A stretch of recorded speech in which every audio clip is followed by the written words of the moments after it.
नाशिक जिल्ह्याच्या पालकमंत्री पदासाठी भाजप देखील आग्रही आहे, तशी माहिती सूत्रांनी दिली आहे। पालकमंत्री पदाबाबत बावनकुळे आणि गिरीश महाजन यांच्यामध्ये चर्चा झाली आहे। तर महाजनांनाच नाशिकचं पालकमंत्री करण्यावर भाजप नेतृत्व ठाम असल्याची माहिती देखील सूत्रांनी दिली आहे। देवेंद्र फडणवीस हे शिंदे आणि अजित पवार यांच्यासोबत चर्चा करणार असल्याचे देखील कळत आहे। आगामी सिंहस्थ कुंभमेळा आणि स्थानिक स्वराज्य संस्थांच्या निवडणुकीच्या पार्श्वभूमीवर पालकमंत्रीपद भाजप स्वतःकडेच ठेवण्याची दाट शक्यता आहे। तर नाशिकमध्ये दादा भुसे यांना डावलल्यानं शिंदे देखील नाराज असल्याचे कळत आहे।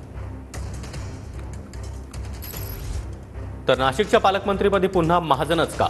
नाशिक जिल्ह्याच्या पालकमंत्रीपदासाठी भाजप आग्रही आहे।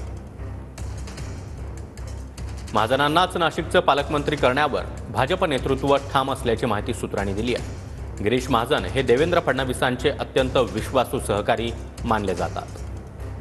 गिरीश महाजन यांची भाजपमधील संकटमोचक अशी देखील ओळख आहे। फडणवीस सरकारमध्ये महाजनांनी आतापर्यंत अनेक वेळा महत्त्वाची भूमिका बजावली आहे। नाशिक महापालिकेकडे भाजपचं विशेष लक्ष आहे। महाजनांकडे पालिकेची विशेष जबाबदारी देखील देण्यात आली आहे। तर गिरीश महाजन यांना नाशिकच्या पालकमंत्री पदाचा अनुभव देखील आहे। सिंहस्थ कुंभमेळ्याच्या नियोजनाची देखील गिरीश महाजन यांच्याकडे जबाबदारी सोपवण्यात आली आहे। आताही महाजन यांना नाशिक जिल्ह्याचं पालकमंत्री पद दिलं होतं, मात्र त्याला आता स्थगिती देण्यात आली आहे।